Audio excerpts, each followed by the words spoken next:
We need someone more aligned with our vision.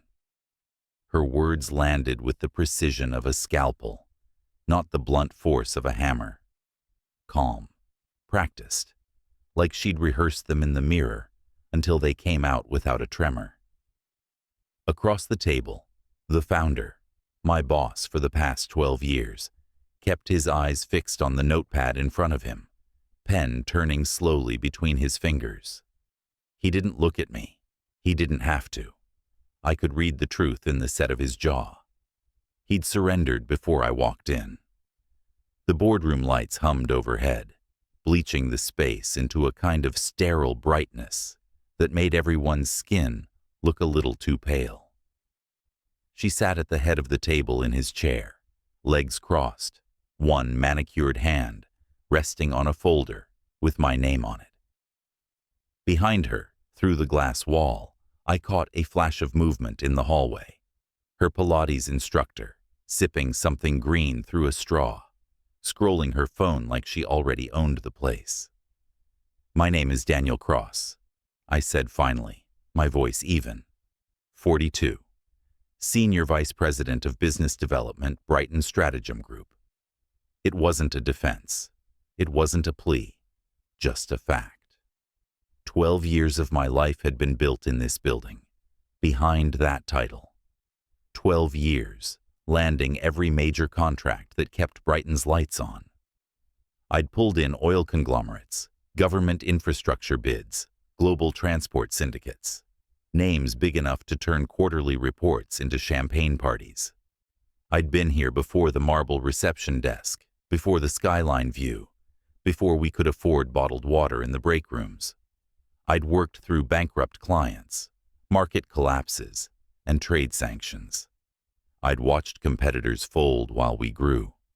I'd bled for this place, not in some romantic sense, but in the literal way a man bleeds when he works a 90-hour week and his doctor warns him about the kind of stress that carves years off your life.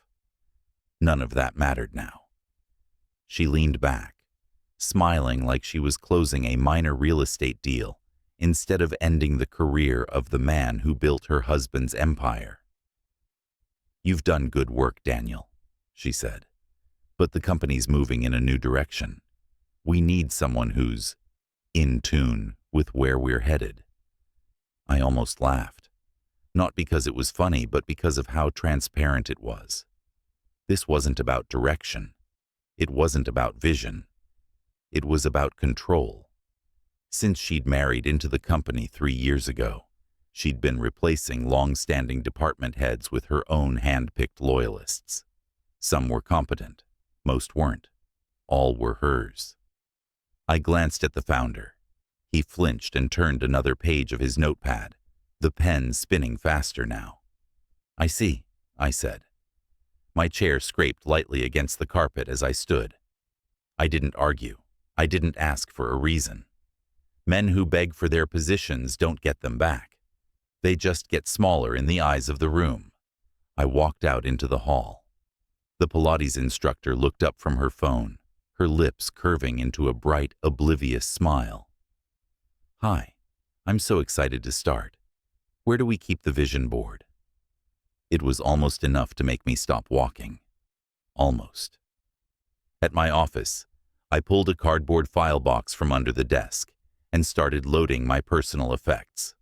Framed photo of my sister's kids, a cufflink set I'd been given after closing the Rothman account, a paperweight shaped like a rook. But there was one thing I slid into the box last, and carefully. A black moleskin notebook with a thin leather strap. No logo, no labels. On the surface, it looked like a collection of meeting notes and contract numbers.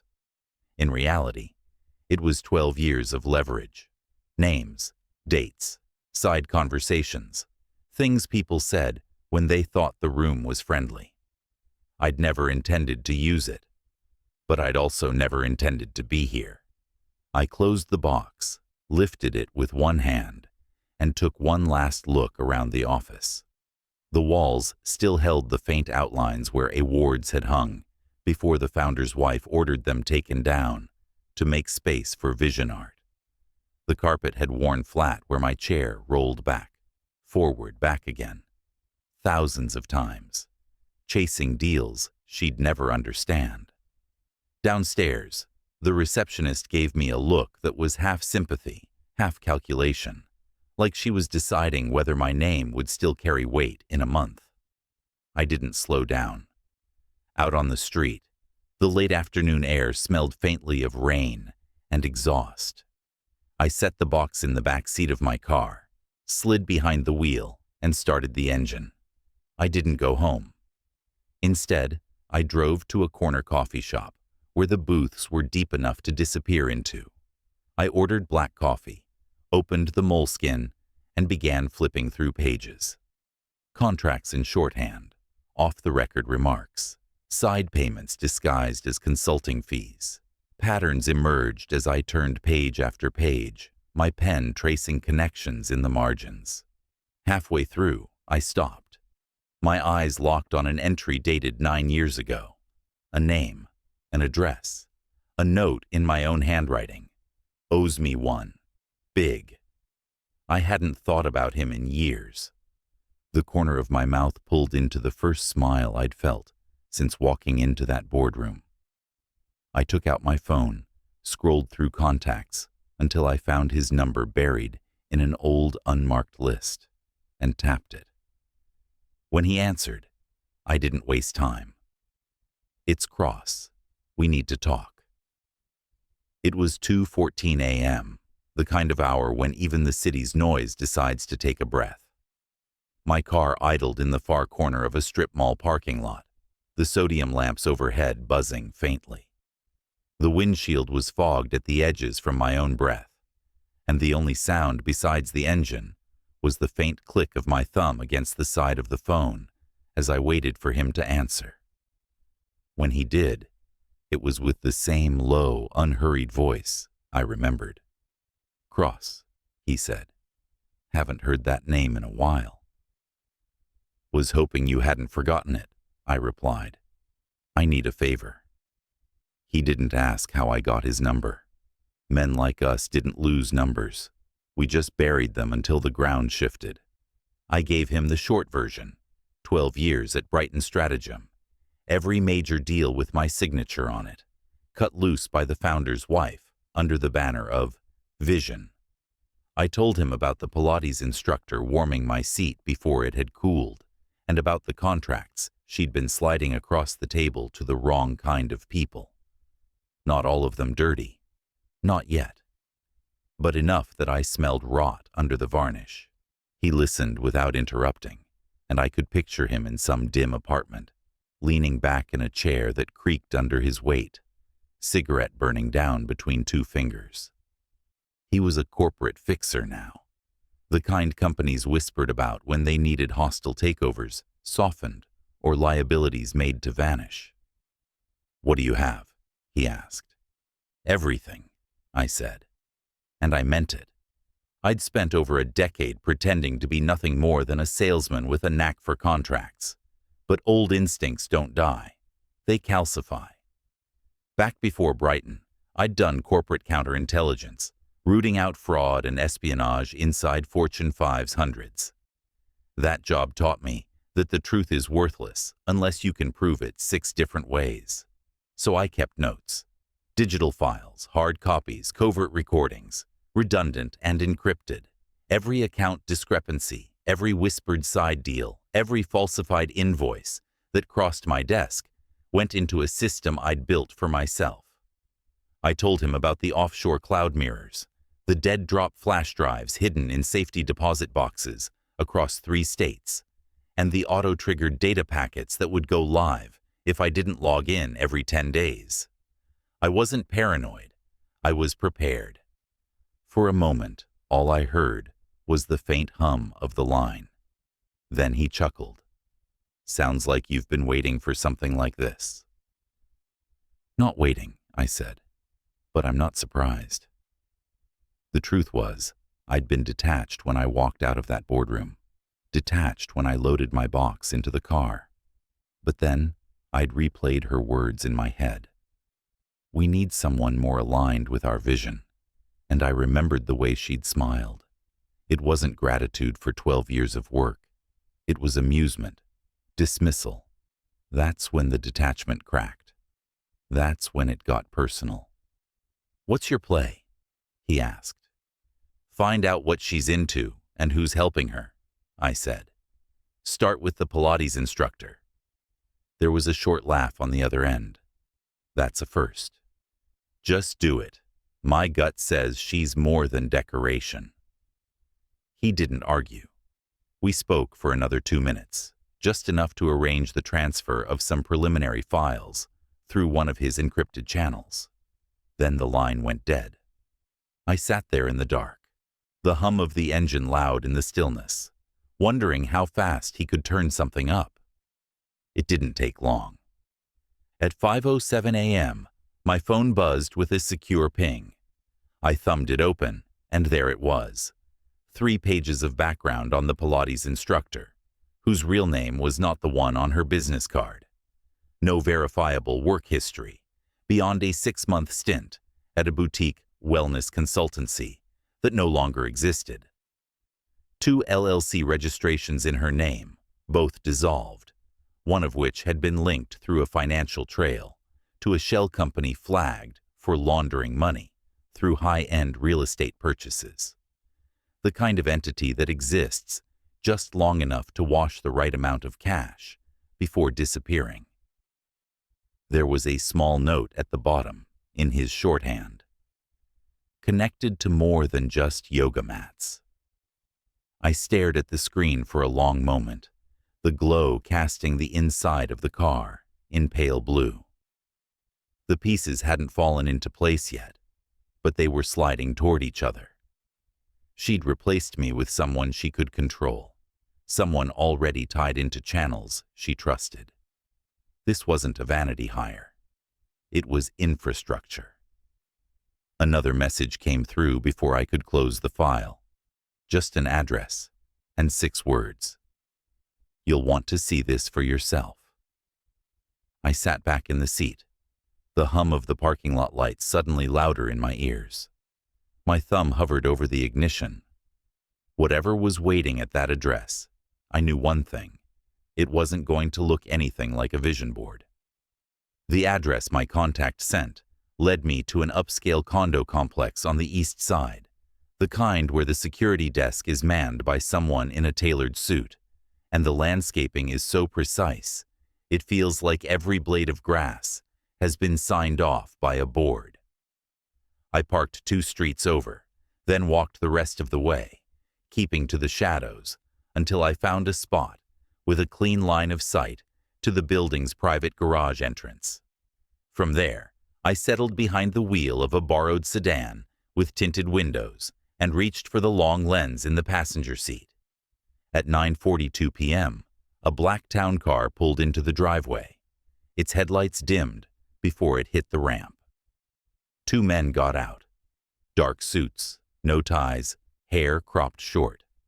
They moved like they knew the weight of what they were carrying, briefcases in their right hands, kept close to the body. A minute later, she appeared. The founder's wife, camel coat, black gloves, hair pinned high, in a style that looked accidental, but wasn't. Her heels clicked against the concrete, sharp and deliberate. They didn't hug, didn't waste time with small talk. The taller man handed her his briefcase. She handed him a slim manila folder in return. The shorter one stood at an angle, scanning the lot without looking like he was scanning it. I'd seen that choreography before. Not here. Not in this life. In another one. When the stakes weren't quarterly earnings but prison terms and asset seizures. I watched through the lens as they spoke in low tones. No smiles, no wasted movement. She gestured once toward the building, then shook hands with both men. The shake wasn't perfunctory. It was measured. A signal of agreement, not greeting. Deals like this didn't happen at company headquarters, not when you were smart. They happened in places with no conference room logs, no cameras you didn't control, No assistants taking notes. Years ago, before Brighton, before I learned how to wear a tie like armor, I worked in corporate counterintelligence. The job was simple on paper. Find the leak, plug it, make sure the plug stayed quiet. In practice, it meant living in a constant state of suspicion. It meant learning to spot fraud by the way someone's eyes moved when they lied about the numbers, or the way they shifted their weight before sliding a contract across the table. It meant taking notes no one asked for, because someday they might keep you alive, or at least keep you out of court. That's why I had the moleskin. That's why I was sitting here now. When the meeting broke, the two men left first, heading toward the town car. She lingered for a moment, checking her phone, then disappeared into the elevator. I started the engine, waited until the sedan pulled out, and eased into traffic 2 cars back. Following someone in a city like this is an art form. Too close, and you spook them. Too far, and you lose them to a yellow light. I kept it steady, letting a rideshare and a delivery van slide between us when the streets narrowed. The town car didn't head downtown. Instead, it veered toward the financial district, the kind of area that sleeps during the day, but comes alive in the hours when most people are in bed. After 20 minutes, they pulled up in front of a boutique investment office, frosted glass, brushed steel signage, the whole facade designed to look exclusive. I knew the name. They'd been whispered about in the same way you hear about a restaurant that isn't on the map. Invitation only, cash up front, and a back room that makes more than the front ever will. Creative accounting was the polite term. In my old world, it meant laundering.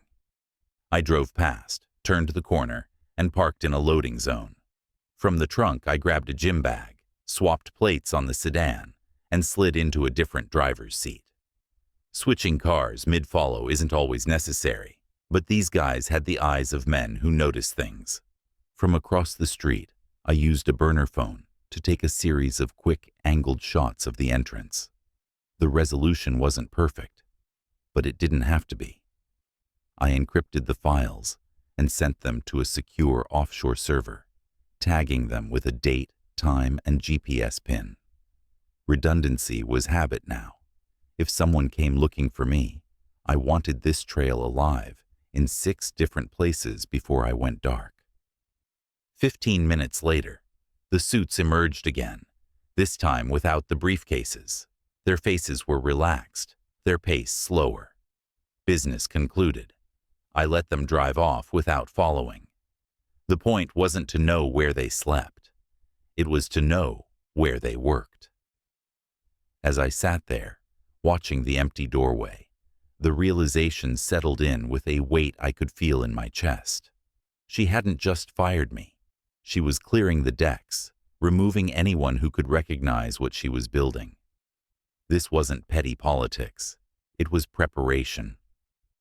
Whatever she was moving toward, it was big enough to require a full sweep of the old guard, the installation of loyalists, and the use of investment fronts with histories of washing money clean. My phone buzzed in the cup holder. I picked it up without looking away from the building. "She's moving something in 3 days," my contact's voice said. "Something big. If you want her, that's your window." The line went dead before I could respond. I stared at the empty sidewalk a moment longer, then started the car. 3 days. Enough time to prepare, but not enough to make mistakes. Whatever was coming, it would be the kind of move you only get to stop once. The next 48 hours were the kind of hours you don't measure in minutes, but in movements, where you move from one task to the next without pausing long enough to think about anything else. The first morning after my contact's call, I was parked 2 blocks from the founder's home, waiting for her to leave. She came out just after 7, coat cinched tight, coffee in hand, phone already pressed to her ear. I gave her a full block's lead before sliding in behind her, staying just far enough back that her rear view wouldn't betray me.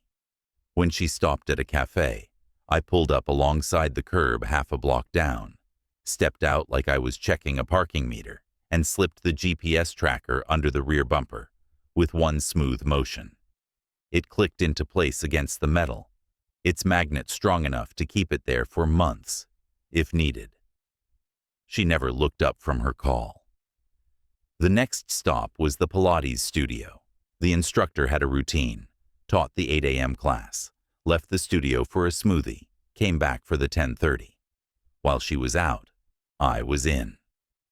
The bug went into the side seam of her gym bag, tucked in where she'd never feel it. It was small enough to be forgotten, but sensitive enough to pick up whispered conversations from 10 feet away. I didn't need to plant cameras in her space. I wasn't interested in what she did when she was alone. I was interested in what she said when she thought no one was listening. From there, I set up 2 remote cameras in the neighborhood around the founder's home. One tucked inside a hollow section of an old fence post across the street. The other hidden in the gutter of a vacant house 3 doors down. Both fed into a secure server routed through 3 VPN layers and 2 offshore relays. If anyone traced the signal, they'd be lucky to land in a basement in Prague before the trail went cold. Every move I made was deliberate, methodical, and quiet. And yet every move pressed against something I didn't want to think about: the founder himself. Before she came into the picture, he had been more than a boss. He'd been a mentor, the man who'd given me my shot when my resume was more muscle than polish. I'd watched him build Brighton from a cramped office above a printing shop to a global player with a glass tower on the skyline. He'd trusted me with deals worth more than the company's annual revenue in the early years. And now, I couldn't save him from what was coming. I could only make sure I wasn't collateral damage. That truth sat heavy in my chest, but I didn't let it slow my hands. By the second evening, the picture was clearer. The bugs and trackers fed me a steady stream of movement and conversation. I listened to her laugh over wine with the Pilates instructor about the cash clearing faster than expected.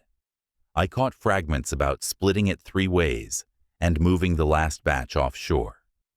The GPS data showed repeated trips to a downtown high-rise, known for hosting shell company offices, each visit timed with deposits from accounts traced back to corporate wellness retreats that never actually happened. I didn't need to speculate anymore. The fraud was there, stacked up like bricks in a wall. The day before the move, I focused on the meeting location. She thought it was hers. She'd picked an unused luxury office suite downtown, part of a development that never opened to the public. It had a boardroom, floor-to-ceiling windows, and the illusion of privacy. But there are no private rooms, not if you know how to make them yours.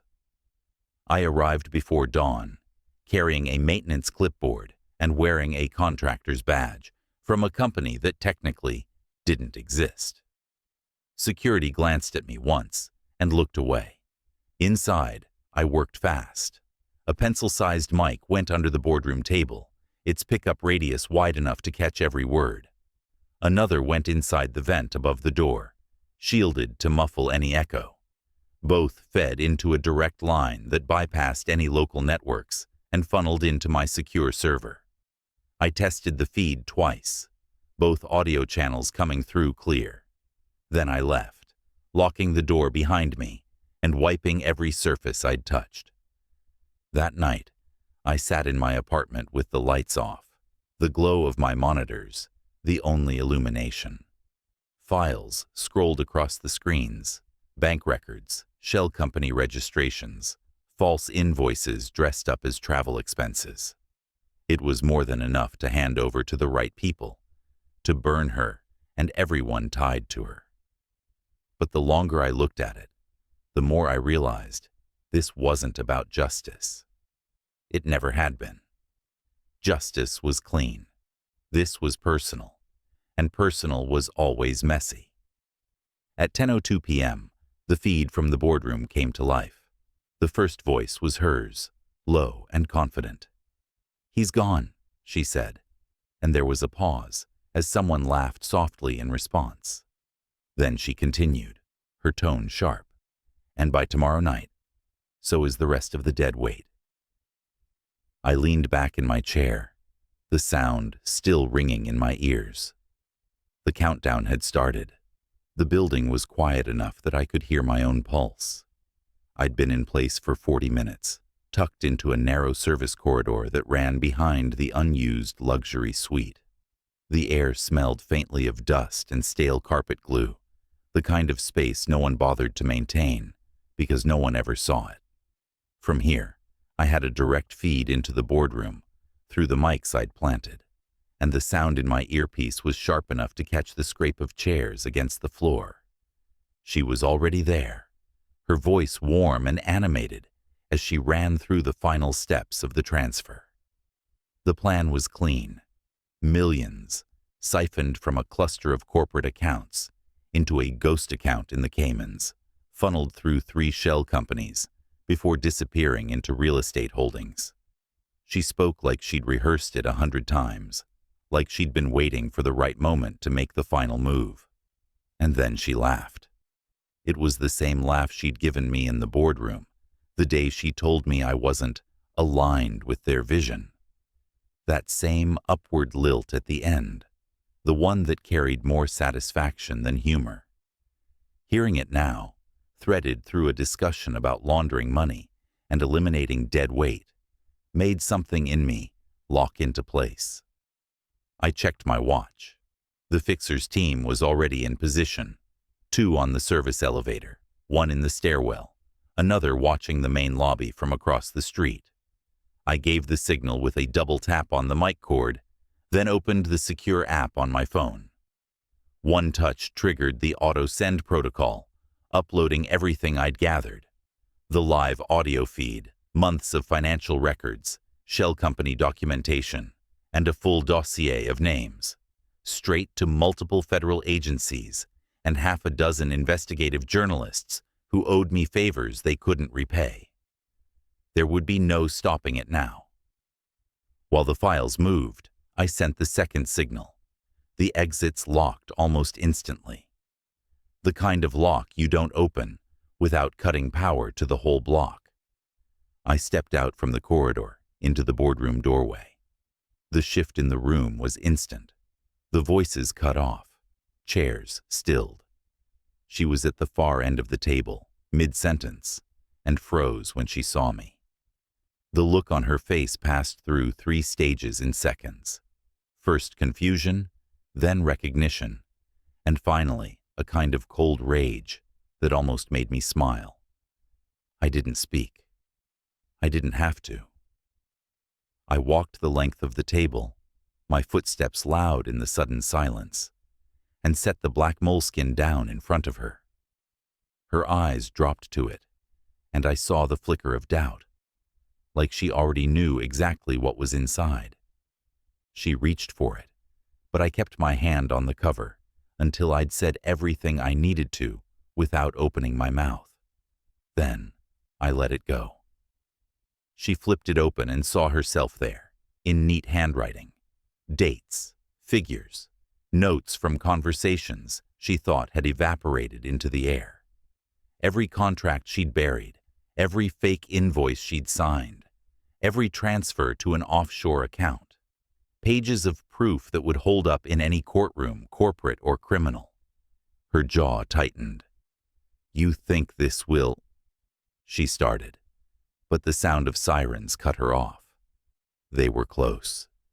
Too close for her to finish the thought. Heavy boots hit the hallway outside.